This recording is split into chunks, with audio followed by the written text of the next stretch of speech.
வராகி தாயின் சக்தி வாய்ந்த சத்திய வாக்கு இது.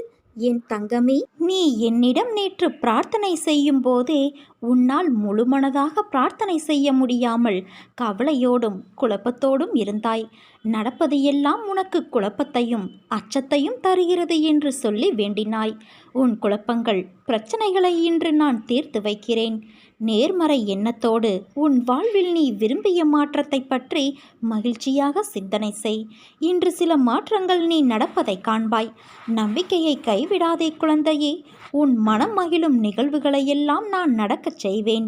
வாழ்க்கையில் நினைத்தது கிடைப்பதற்கும் கிடைக்காமல் இருப்பதற்கும் அவரவர் கர்மாதான் காரணம். நிர்ணயிக்கப்பட்ட விஷயங்கள் என்பது நிஜமான உன் வாழ்வில் நடப்பவை. எல்லாவற்றிற்கும் ஏதோ ஒரு காரணம் இருக்கும். அவரவர் துன்பத்திற்கும் இன்பத்திற்கும் எல்லோருடைய மனம்தான் காரணம். என் குழந்தையே, இந்த வாழ்க்கை என்பது யாது என்று உன்னிடம் கேட்டால் நீ என்ன சொல்வாய்? நீ சொல்லும் பதிலில் இருந்துதான் என் லீலையின் அடுத்த பெரும் பங்களிப்பு உன் வாழ்வில் நடைபெறும்.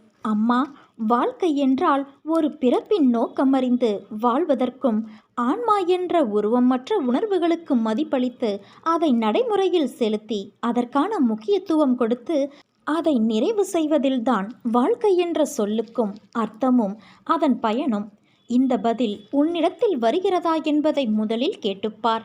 இந்த வாழ்க்கை என்பது அன்பு, பாசம், விசுவாசம், நம்பிக்கை, பக்தி என்ற உணர்வுகளால் நிறைந்தவை.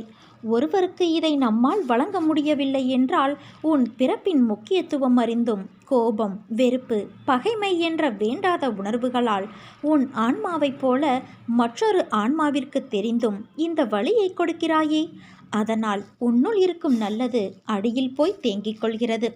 நான் மட்டுமா இதை செய்கின்றேன்? மற்றவரும் என்னிடத்தில் எதிர்மறை உணர்வுகளை காண்பிக்கின்றார்கள். மற்றவரும் என்றால் யார் அவர்கள்? உனக்கு உன் ஆன்மா இல்லை அவர்கள். முதலில் உன் ஆன்மாவிற்கான பங்களிப்பை கொடுத்து அதை மதிக்க கற்றுக்கொள். பிறகு மற்ற ஆன்மா என்ன செய்கிறார்கள் என்ற யோசனையை செய். மாற்றம் என்பது ஒருவரிடத்தில் ஆரம்பிக்கும் ஒரு புத்துணர்வான எழுச்சி. அதை உன்னிடத்தில் கொண்டு வரவே என்னுடைய இத்தனை போராட்டங்களும் நடக்கின்றன. மாறுதலுக்கான நடைமுறைகள் தொடங்கிவிட்டது என் குழந்தையே. நீயும் மனதளவில் உன்னை தயார் செய்து கொள். புதிய வாழ்க்கைக்கு என் அன்பளிப்பும் பாசமும் அருளும் என் பிள்ளையான உனக்கே தருகிறேன். என் முழு மனதில் இடம் பிடித்த உனக்கு என் அருளும் ஆசையும் எப்போதும் உண்டு.